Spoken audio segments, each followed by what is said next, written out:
Oke. Nah, jadi ini contoh indeks. Ini kita bikin tabel user, terus ada ini ya prime key user ID. Kita jadikan sebagai prime key, terus kita jalankan refresh. Nah, di tabel user itu di bagian indeks, nah itu bakal kelihatan primary. Terus juga index type-nya kelihatan. Pakainya B3. Ini kalau misal nggak kelihatan dari sini bisa itu join yang di Zoom, Google Meet. Nah, index type-nya B3. Konsep B3 itu aku agak lupa sih kalau yang digunain InnoDB itu binary atau yang pokoknya ada 3 cabang. Jadi ada cabang ke kanan kalau nilainya kurang dari, ke kanan kalau lebih dari, ke kiri kalau kurang dari, dan ke bawah kalau misalkan nilainya sama.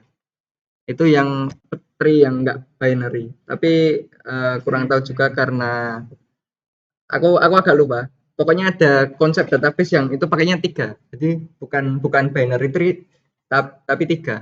Dan itu lebih secara memori itu lebih bagus dan kecepatan itu lebih baik. Tapi jeleknya itu ketika proses hapus data itu lebih berat. Oke, lanjut.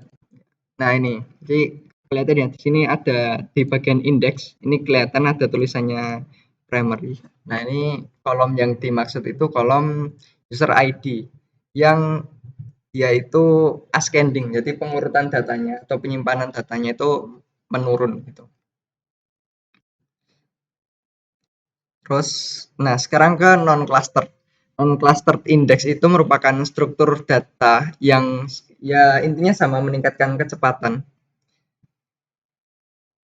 Dan penyimpanannya itu diurutkan tapi secara terpisah dari baris data di tabel. Nah, tadi kalau misalkan cluster index itu diurutkannya itu di tabel itu, tapi kalau non cluster ini nyimpannya ini di belakang layar. Jadi di depan layar itu nggak kelihatan, tapi di belakang layar itu sebenarnya dari MySQL sendiri itu nyimpen data.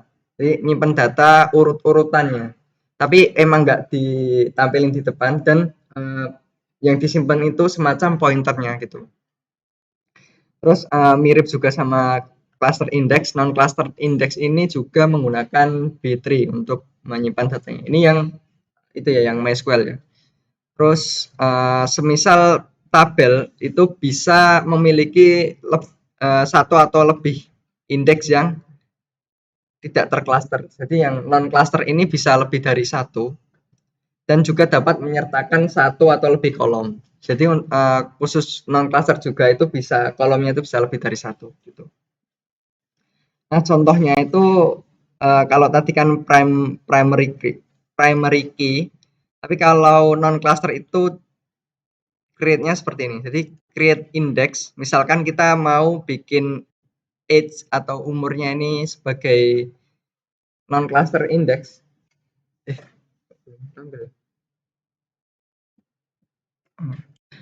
Age-nya ini sebagai non cluster index, maka kita bikinnya seperti ini, create spasi index spasi namanya. Nama ini sebenarnya bebas, tapi diusahakan kalau misalkan kalian bikin namanya ini secara mandiri atau bikin-bikin sendiri itu usahakan sudah disusun seawal. Jadi nanti ketika proses bikin ketika database itu udah besar itu nggak bakal tabrakan sama yang lain gitu indeksnya.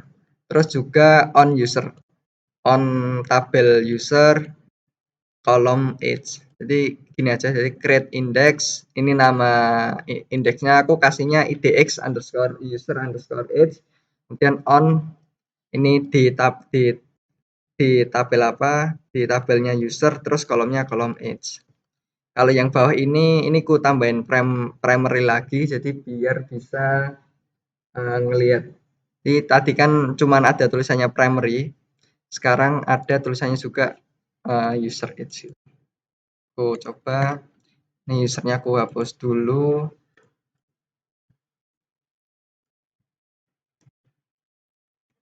Nah, creatable user ini aku bikin indeks yang non cluster buat yang age sama primary key itu aku tambahin ini yang cluster dan pas dicoba salah. Hmm. Oh ya maunya harusnya satu-satu ternyata.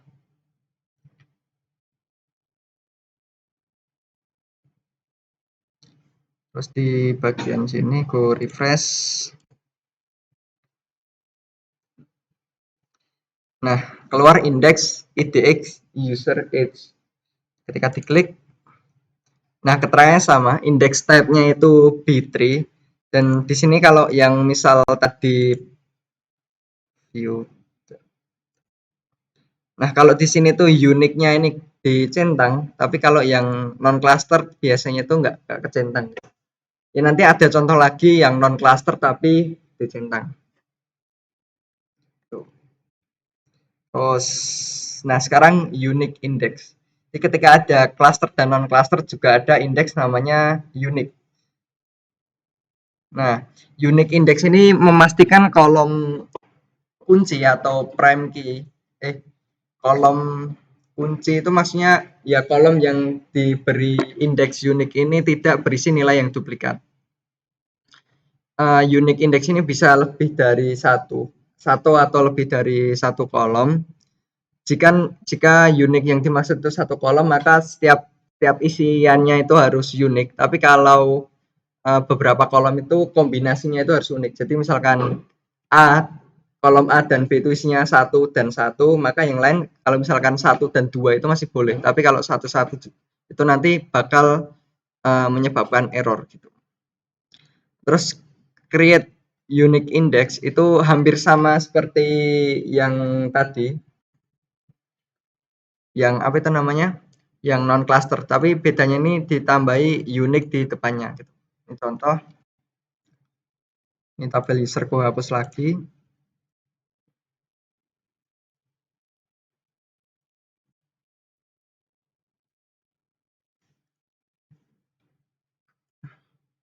Kita ke create, terus refresh. Ini ketika aku coba insert,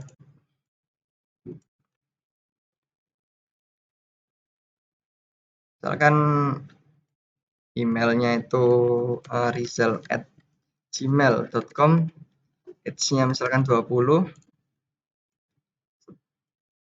Ketika aku insert lagi dengan email yang sama, dengan ini aku coba email yang beda dulu. Jadi aji@gmail.com. Nah, ini maka ya tidak terjadi apa-apa. Maka datanya bisa masuk. Tapi kalau semisal aku insert lagi,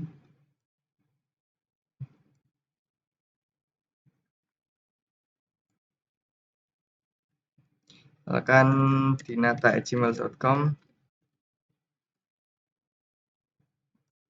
oh ini aja, Rizal.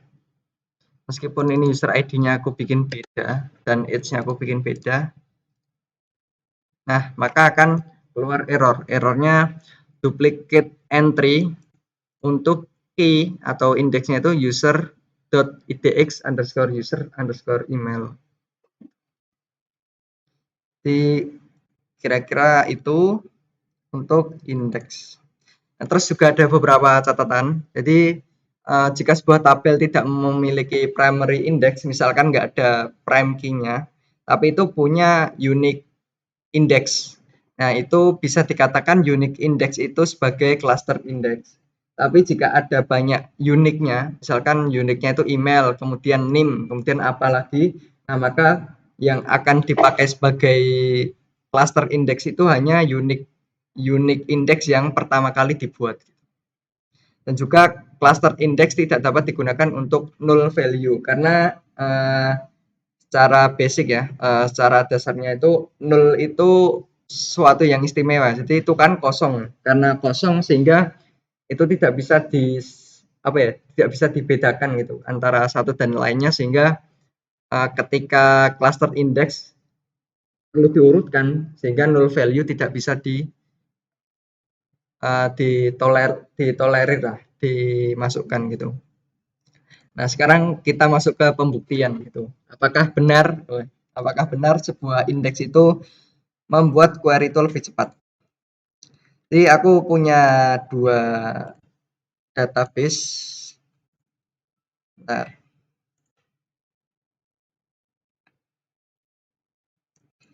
jadi ini tadi udah aku insert sendiri, datanya jumlahnya 500. Aku select tentang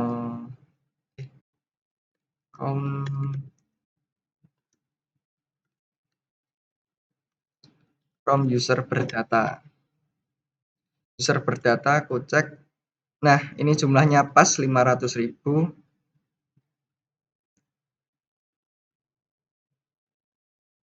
Terus juga satu lagi user berdata berindeks.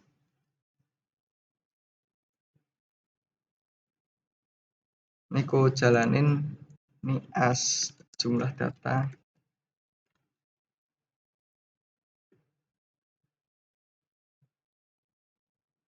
Nah, ini juga jumlahnya 500.000. Jadi sama-sama 500.000. Dan bedanya untuk yang user berdata ini itu nggak punya indeks. Tapi untuk yang user berdata berindeks ini punya dua. Bentar, aku tambahin indeksnya dulu.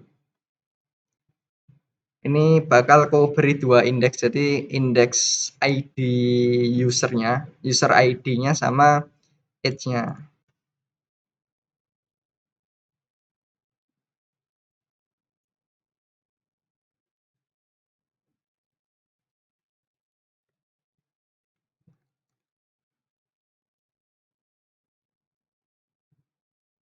Nah, ini agak lama ya kelihatan. Ini nah sekitar 4 detik, 4,2 detik. Karena kalau bikin indeks itu sebenarnya semua data itu dibaca dulu terus dimasukkan ke kalau ini kasusnya non cluster itu dimasukkan ke data yang lain, di tabel yang lain yang nggak kelihatan di depan gini. Aku refresh untuk indeksnya. Nah, sekarang ada dua indeks, primary sama yang user age-nya gitu. Sekarang kita coba untuk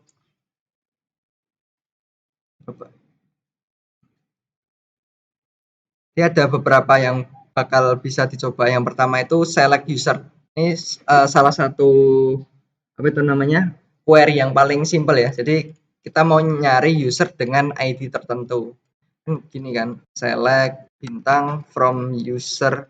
Kita kita kasih yang belum ada indeksnya dulu. Jadi user berdata where ID sama dengan karena datanya sekitar 500.000, mungkin aku kasih di tengah-tengah ya 250.000.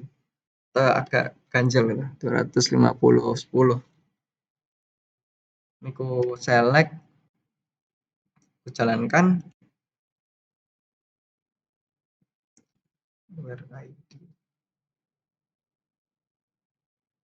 where user ID.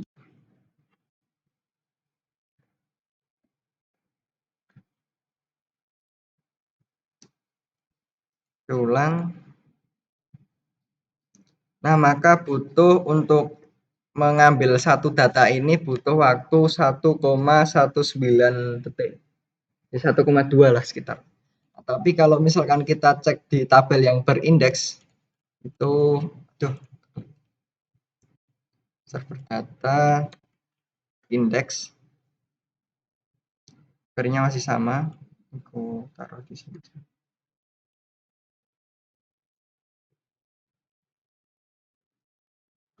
Nah, dia cuma 5 milisecond. Jadi dari data tadi ya, datanya sama, jumlah datanya sama, terus ya datanya sama, yang satunya itu 1,2 detik, yang ini cuma 5 milisecond. Jadi cara indeks ini sangat penting. Jadi kenapa kita belajar indeks, karena ya itu nanti kedepannya bakalan sangat penting itu. Dan juga yang bisa kita apa itu namanya bisa kita indeks itu juga bukan cuman ID-nya aja. Jadi contohnya ini kita bakal select user dengan age tertentu gitu atau umur tertentu. Misalkan select bintang from user berdata berindeks. Ini tadi ku bikin random datanya itu umurnya 3 sampai 64 tahun. Jadi mungkin ku kasih dulu untuk data yang kosong. Jadi kita kasih umur 100 tahun gitu misal. Yang tanpa indeks itu kita jalankan. Nah, dia butuh 940 milisecond. 940 milisecond atau ya sekitar 1 detik lah. Tapi ketika kita kasih yang berindeks, kita jalankan, nah maka cuma butuh 31 milisecond. Jadi yang tadinya 1 detik, yang hampir 1 detik sekarang tinggal 31 milisecond. Terus contoh lagi, nah sekarang kita ngecek ya, cari age-nya dulu, baru ID, sama ID dulu baru age. Di yang berindeks ya, karena kan kita tahu ya, yang apa itu namanya, yang tanpa indeks kan sama aja. Tapi kalau misalkan yang sudah berindeks, kita coba apakah urutan itu berpengaruh. Jadi yang kita tahu kan age kan itu kan bukan cluster ya, non cluster index. Dengan ID itu non cluster index. Apakah urutan ketika where-nya itu berpengaruh? Nah, kita bakal coba. Jadi pertama kita cari umur dulu. Umurnya itu misalkan kita kasih umur yang ada atau yang enggak ada. X-nya itu 100 dan kita pakai operasi N. ID-nya user ID sama dengan misalkan ya 300-an ribu itu. Kita jalankan. Nah, butuh waktu 32 milisecond. Tapi kalau semisal ini dibalik,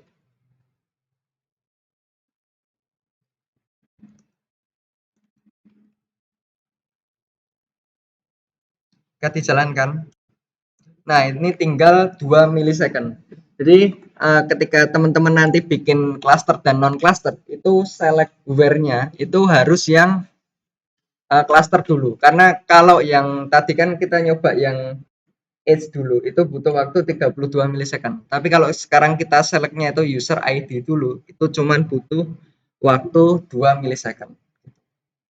Terus count user dengan age. Nah, ini kita coba ya. Tadi kan find ya. Apa itu namanya? Komennya atau perintahnya itu find. Nah, sekarang kita coba count. Apakah berpengaruh indeks atau tidak gitu. Karena count kan semua data dilihat ya. Nah, server data count bintang from user berdata where sama dengan berapa misalkan 20 10 ya 10.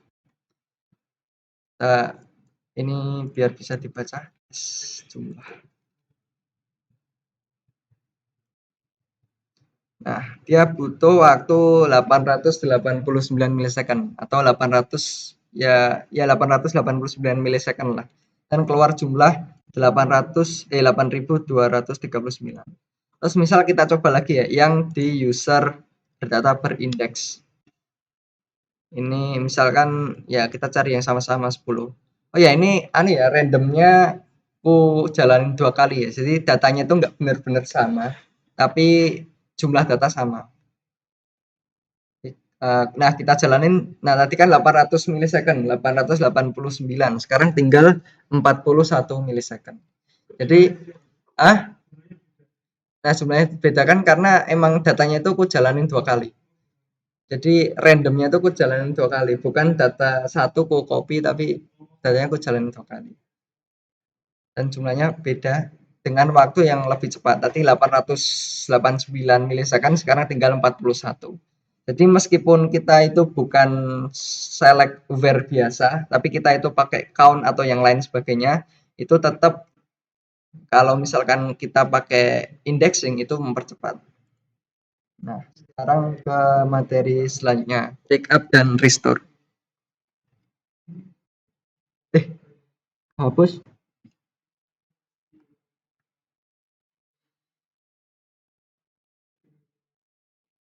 Hmm. Ntar ini kayaknya materinya kehapus, yang bagian ini aku tambahin sekalian. Jadi untuk backup restore itu bisa pakai dua cara. Biasanya pakai tools. Contohnya yang sering kita pakai ya. Misalkan kita pakai di Beaver. Aku nyari logo di Beaver dulu. Sekalian sekalian ku edit apa ya?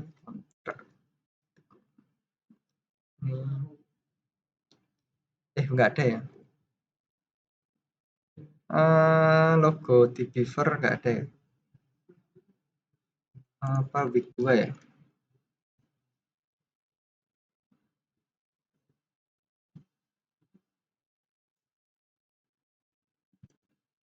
Nah,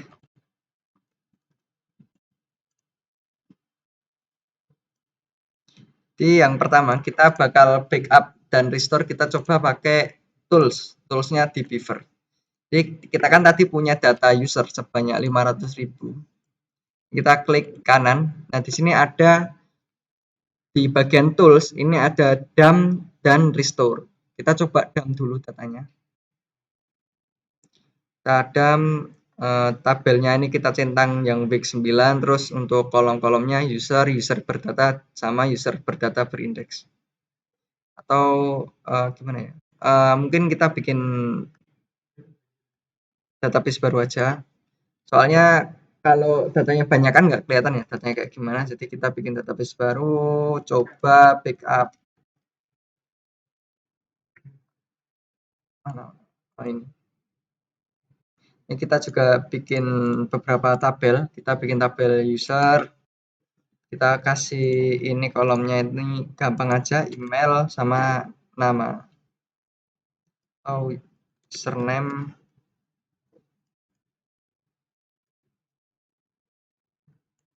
Sama kita bikin kolom password.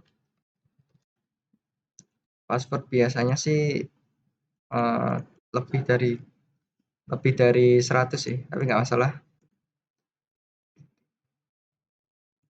Terus kita insert data.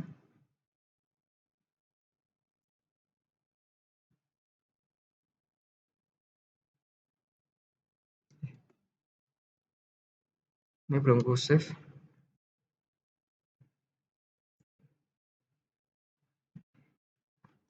Ini misalkan ya Rizal, maksudnya 123. Terus Aji passwordnya password. Nah, contohnya ini. Terus kita coba bikin tabel lagi. Namanya apa ya? Hewan. Kasih yang simpel aja, kita kasih nama doang. Sama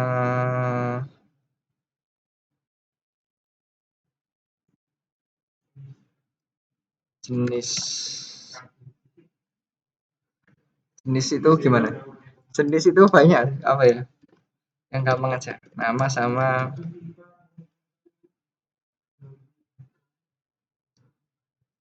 apa?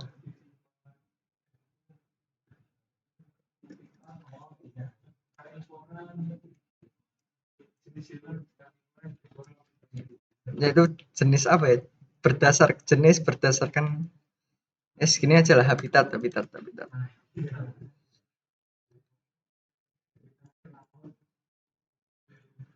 Dan kita simpan.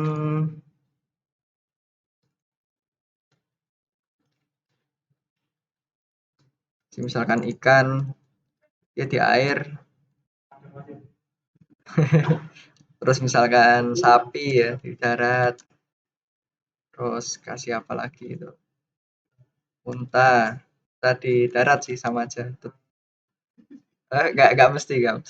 Terus ya kata itu air dan darat. Nah, kita coba backup ini pakai tools dari di Beaver. Tools terus dump database. Ini kita pilih dulu pertama objek. Objek itu maksudnya database-nya. Database-nya tadi coba backup. Terus untuk tabelnya yang kita mau itu kita centang semua di hewan sama user. Terus kita start. Kita next dulu. Ini mungkin ku ganti lokasinya di D, tugas semester 7 DPM Basdet week 8.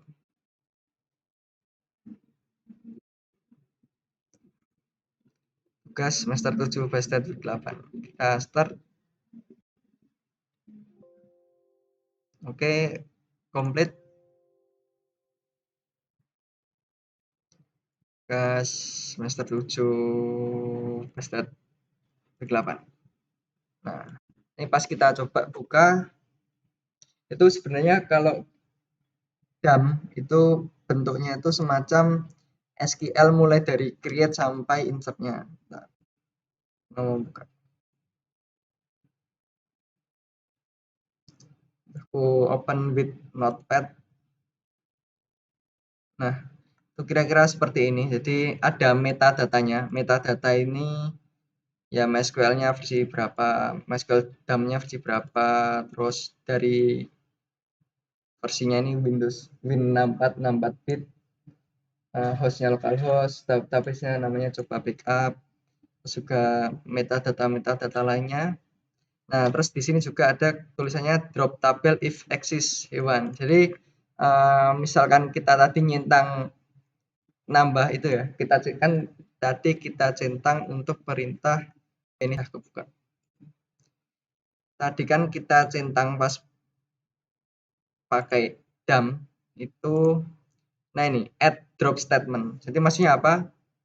Ketika kita backup data dan sebelumnya itu datanya itu misalkan itu nggak mau kita hapus database-nya, tapi database yang udah ada. Nah, ketika ada drop ini, maka bisa dilakukan. Jadi bisa 2 kali.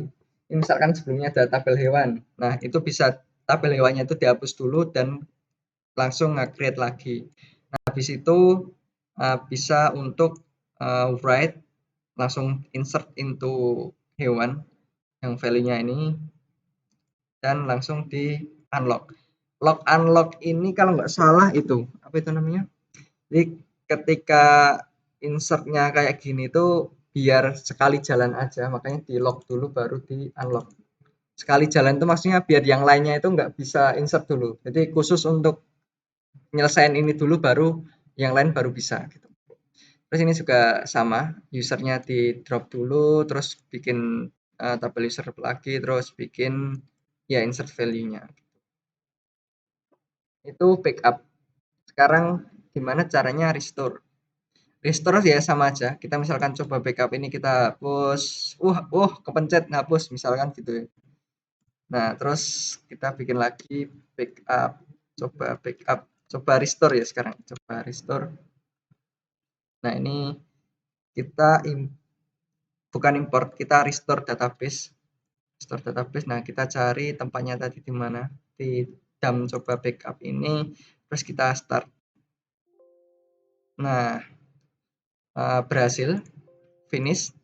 Terus kita coba lihat tabelnya hewan dan user, terus kita cek view data. Nah, maka ya sama datanya sesuai. Jadi, nah kenapa ini materinya aku bikin terakhir? Karena kalau materinya aku bikin awal, tugas itu tinggal kopas saja. Jadi, nah gitu.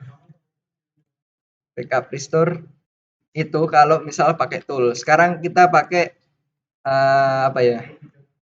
Kita pakai command line. Misalkan pakai CMD. Kan kalau misal besok teman-teman itu remote gitu ya. Misalkan servernya itu di mana ya? Di hosting yang remote, itu kan otomatis teman-teman lebih mudah atau biasanya interaksi itu pakai command line. Nah, maka kita coba gimana restore tanpa tools, kita coba apa itu namanya? Kita coba untuk restore itu pakainya command line. Tapi aku lupa komennya, bentar, aku cari dulu. Remote, remote, aku punya nggak ya? Nanti, yaitu materi nanti di mata kuliah sistem operasi harusnya diajari sistem operasi nge-remote itu. Bentar, ini backup using backup MySQL backup database using MD.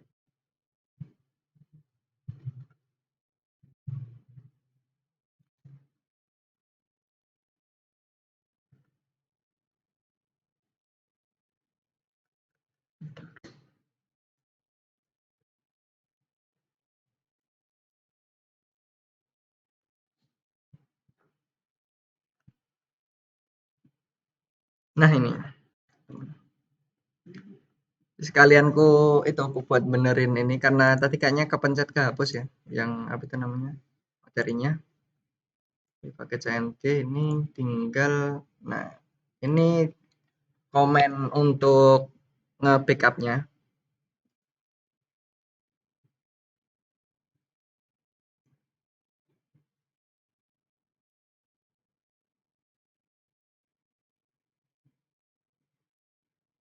masih di sini aja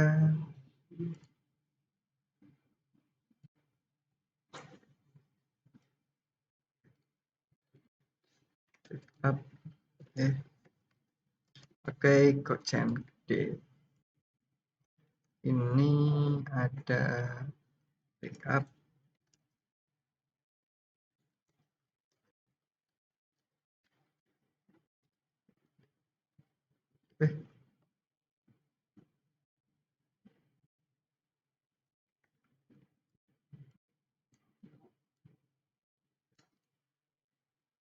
terus sama restore ini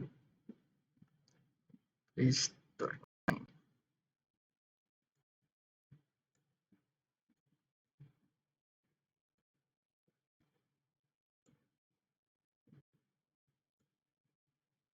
nah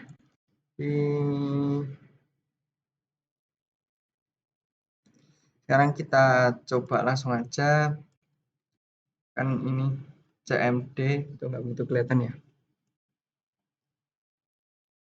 properties font color teksnya hijau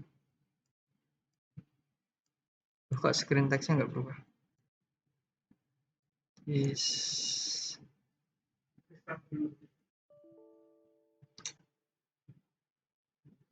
wah kayaknya warnanya ke delete karena nyebek telat nah misal aku bikin apa ya nggak terlalu jauh gitu ya di sini aja coba-coba oke coba nah ini MySQL dulu aku cek access denied nah, berarti bisa kalau ya intinya komen MySQL itu dicek dulu kalau belum nanti perlu setting di environment variable nah sekarang kita coba MySQL dump terus kita pakai min u usernya itu root min p ini harusnya kalian kasih passwordnya apa tapi karena menjaga itu ya menjaga password maka dikosongin aja nanti inputnya secara terpisah ya nanti kan. Terus di pinname-nya di pinname itu tadi itu ya coba backup ya di pinname-nya itu coba backup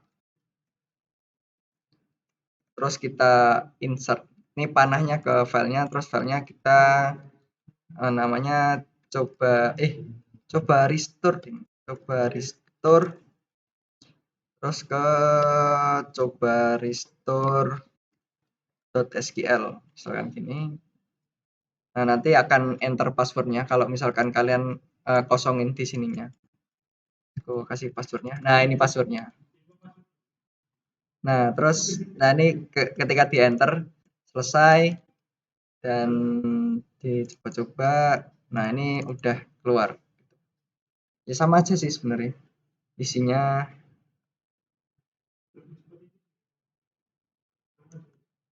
lebih cepat sebenarnya lebih cepat sebenarnya lebih cepat comment line tapi buat nyetingnya itu enak kalau misalkan gini kan, kalau pakai ini ya, pakai jam ini, misal di Next. Nah, ini kan ada beberapa pilihan. Jadi daripada susah-susah scripting gitu ya. Misalkan ini misalkan kita kasih no grid statement, terus remove definer dan lain sebagainya kan, ya tinggal tinggal klik-klik kalau pakai di Beaver gitu. Tapi semisal emang kerjanya remote gitu, maka perlu belajar scriptingnya ini. Ini tadi kan itu, ini tadi apa itu namanya, backup ya. Sekarang kita coba restore, kita bikin database lagi. Oh ya, coba restore CMD. Oke, coba restore CMD. Nah, ini kita komennya agak beda dikit. MySQL min u itu maksudnya username root, terus main p, aku kosongin aja, db itu restore-nya tadi, coba restore CMD.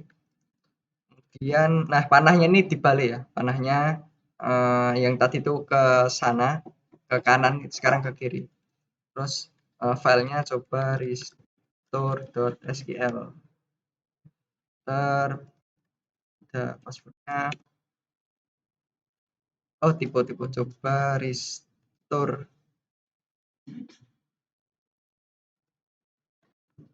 Nah, sekarang kita cek di ini database yang baru kita bikin tadi. Nah, di sini sudah keluar datanya sesuai gitu. Jadi itu tadi sebenarnya backup dan restore itu cukup gini doang, sangat simple. Sekarang lanjut di authorization. Nah, ini yang agak banyak ya. Jadi karena agak banyak aku kasih referensi.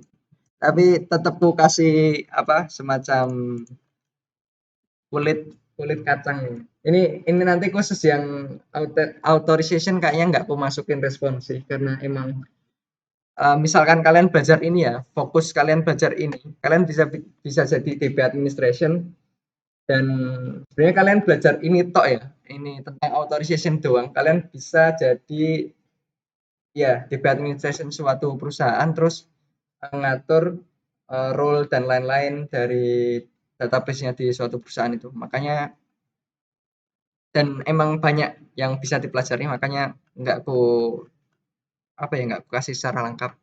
Mungkin teman-teman bisa belajar sendiri. Ini baru introduction, ini baru pengenalan ya, padahal masih banyak caranya gitu kan, introduction dan lain-lain. Nah, di sini akan ada tulisan, jadi kita bisa ngecek dulu siapa current user. Jadi kita bisa ngecek atas nama siapa sekarang ini kita baru login gitu. Ini, nah kalau di CMD kan kelihatan ya, karena kita sebelumnya login dulu. Nah, sekarang kita coba di ini, di Beaver-nya. Ini di Beaver-nya.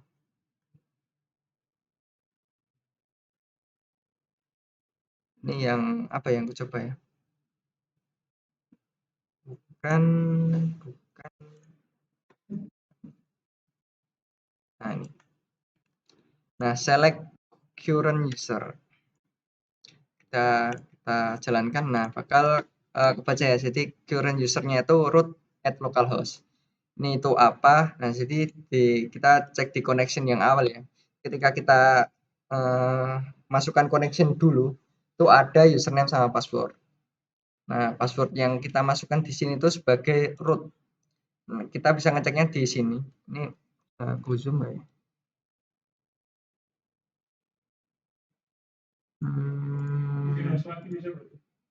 Mana?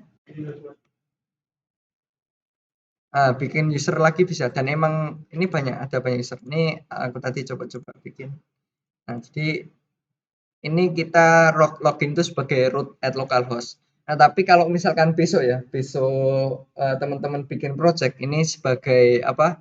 Sebagai ya contoh aja ya. Jadi misal besok teman tuh bikin project, misalkan ada dua tipe program gitu. Program yang pertama itu kalian kasih ke user. dan itu cuma user tuh misalkan bisa lihat data doang. Nah, itu kita bisa bikinkan akun yang berbeda sama akun yang dimiliki administrator gitu atau super admin atau adminnya lah gitu. Dan di sini kita bisa lihat ya, ini root at localhost ini privilege-nya hampir semuanya. Semuanya ding malah. Nah, semuanya. Dan ini kan untuk yang itu ya, yang privilege atau permission secara keseluruhan. Jadi ini ada create role, create user, drop role, dan create, alter, drop, dan execute events dan lain sebagainya. Kita cek juga, misal kita bikin user baru. Nah, di sini username-nya aku kasih nama Rizal, terus host-nya, hostnya sama ya localhost. Password-nya itu aku kasih password, confirm password. Nah, misalkan kita di sini tuh cuman kasih view show database.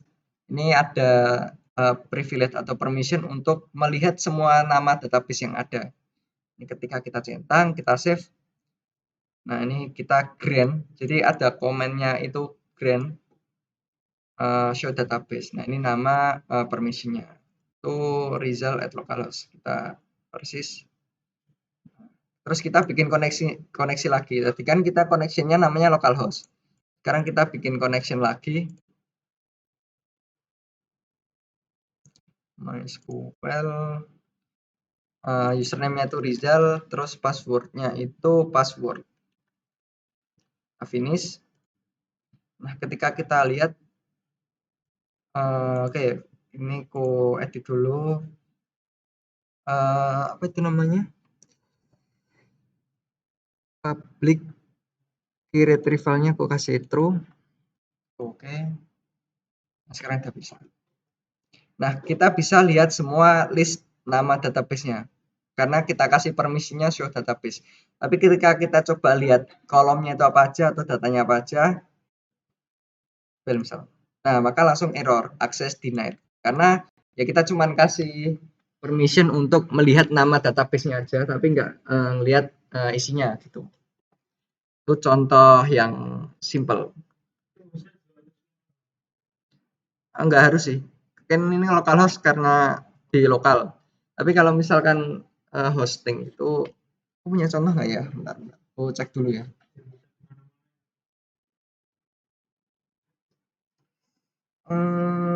Aku kayaknya masih punya yang jalan di ID Cloud House. ID Cloud House.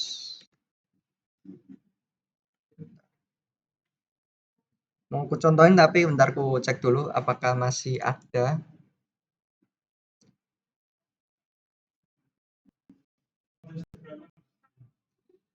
Aku yang per bulan 50.000. Paling itu yang VPS. Kalau VPS kan bisa custom uh, custom banyak. Makanya lebih suka yang itu.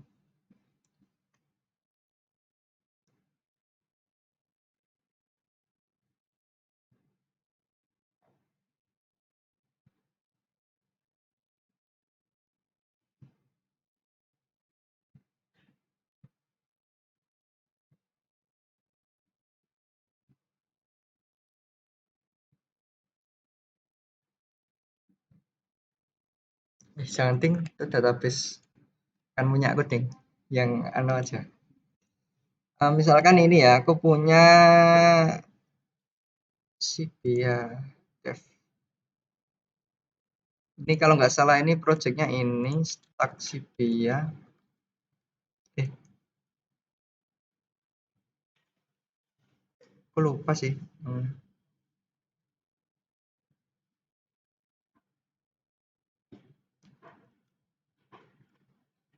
Ini ada timeout. Ini contohnya yang nggak localhost itu gini. Jadi ada hostnya, ada nama hostnya, tapi host ini tuh di luar gitu. Nah, kalau ini yang ini harus pakai VPN.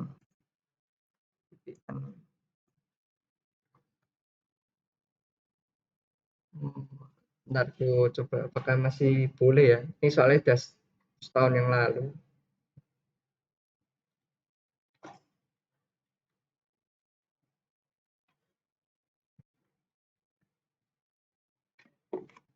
Nah, connect VPN malah nggak bisa connect ini.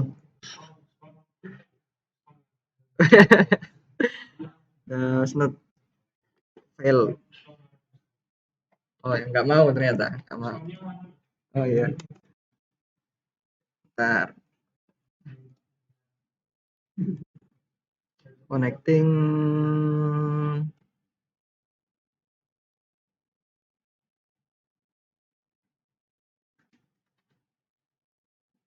Udah nggak bisa ternyata.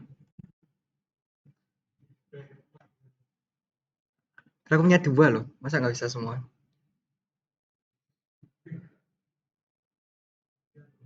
Oh iya, udah nggak bisa sekarang ternyata.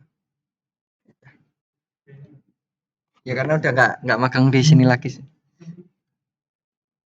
Kak, ya itu contohnya. Tapi kan itu ya privilege secara umum gitu. Privilege secara ya yang umum. Nah sekarang skema privilege. Jadi kan ada properties. Ini kan ada banyak banget ya. Bisa dicoba-coba sendiri, bisa dibaca-baca sendiri. Ada skema privilege. Nah, ini juga ada banyak ya, tapi aku kasih secara ini aja, secara simple. Jadi untuk yang skema ini ada pilihan all persen dalam kurung all ini sama yang per database. Nah, kalau misalkan yang per database ini yang all ini misalkan kita kasih privilege select misalkan. Select dan show. Terus kita save grand select dan grand show ke nah ini kita kasih yang ke ini tadi yang akun username-nya Rizal tadi. Kita cek. Bentar. Ini yang all.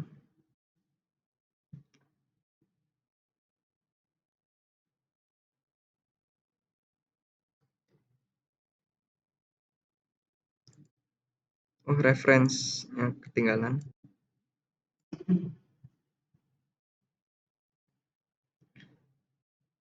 Saya kok nggak bisa ya, bentar ya. Aku cek dulu. Hmm,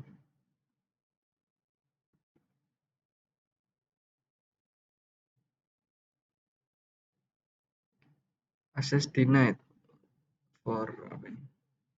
Kalau udah aku kasih ini ya, select.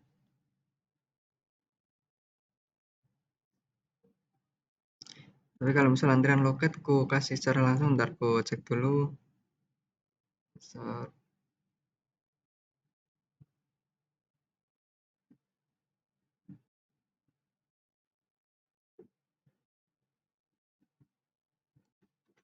oh bisa. Saya agak aneh nih. Kalau aku kasih di sininya bisa, tapi kalau aku kasih di all malah nggak mau.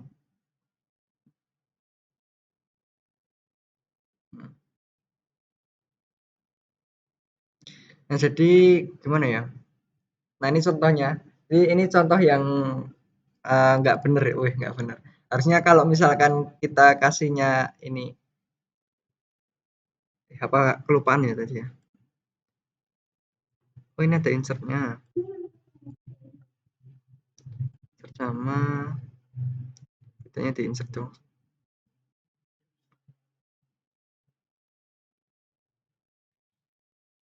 Oh, masih sama. Nah, ketika nanti ya, misalkan teman-teman itu bikin macam ini, itu harusnya kalau misal all itu dikasih privilege atau permission itu harusnya secara otomatis yang lain itu juga harusnya harusnya dikasih gitu. Karena kalau ini agak agak aneh sih, maksudnya misalkan yang di sini yang all-nya itu kasih tapi malah yang per individu ini malah nggak dapat apa-apa gitu.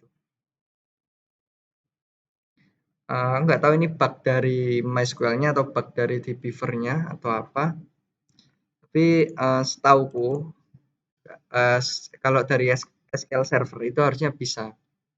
Bisa. Jadi kalau all itu dikasih permission itu nggak perlu ngasih permission di tiap tabel. Dan sebenarnya di tabel-tabel pun itu bisa ngasih permission lagi. Jadi misalkan teman-teman itu pengen bikin yang benar-benar aman gitu ya. Jadi misalkan oh ini ada ada tabel mahasiswa itu yang bisa ngakses ini cuman Mawa misalkan. Terus ada tabel staff itu yang bisa ngakses misalkan Satpam atau siapa gitu. Itu bisa kalian pilih tabelnya secara khusus. Misalkan kita klik di tabelnya terus kita langsung tambah privilege-nya itu apa di tiap tabel itu gitu.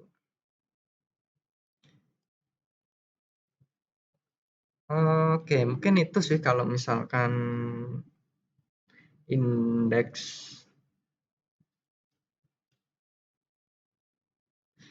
Misalkan di authentication. Dan di authentication ini emang banyak, maksudnya yang bisa dipelajari itu banyak. Kalau nggak salah aku dulu pernah nyoba nyari tutorial ya di Udemy itu banyak sih yang ringkas. Ternyata malah ada yang sampai khusus bahas MySQL itu bisa sampai 51 jam atau enggak, sekitar segitu. Jadi course aja kalau misalkan teman-teman belajar fokus di database MySQL aja itu bisa expert banget. Nah, bukan bukan YouTube sih, emang course berbayar di Udemy. Ya mungkin cukup sekian. Ada pertanyaan dulu mungkin. Tugasnya mungkin ku upload nanti malam karena aku belum nyiapin datanya. Ada, tapi belum datanya belum ku siapin. 1 juta. Ya nggak apa-apa. Tapi kan tadi kan udah nggak tadi tadi kan udah aku kasih lihat kan caranya import yang pakai di Beaver itu kan gitu. Jadi ya emang di Beaver ini sebenarnya udah lumayan powerful sih. Jadi import data 400.000 itu masih kecil sebenarnya. Masih kecil. Hah? 2 juta. Hmm. Mungkin sambil ku ajari bentar, pertemuan kapan ya? Ya tinggal pertemuan besok sih sebelum ujian ya. Sebelum responsi. Hah? Loh iya kan setelah minggu depan masih satu materi terus setelahnya lagi ada ujian.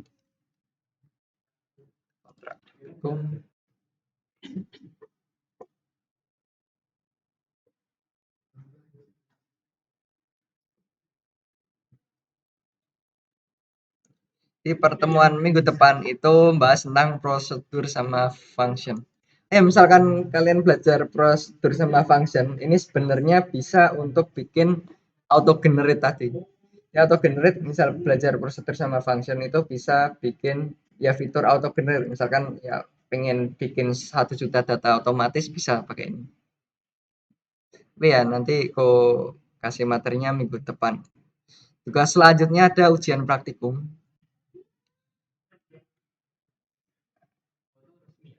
Ah, gimana? Oh ya. Kemarin ku tanya ke Pak Win, seharusnya kalau dulu itu ada 2 kali ya, ada ujian praktikum, terus ada belajar sebelum kalau dulu itu namanya sertifikasi, sertifikasi MTA database sama sertifikasi. Jadi 3 kali ya, ujian, review sebelum ujian sama ujian, review sebelum sertifikasi sama sertifikasi. Tapi karena sertifikasinya udah nggak ada, maka tinggal ujian sama ya review aja. Ya mungkin itu ada yang mau ditanyakan lagi. Stop.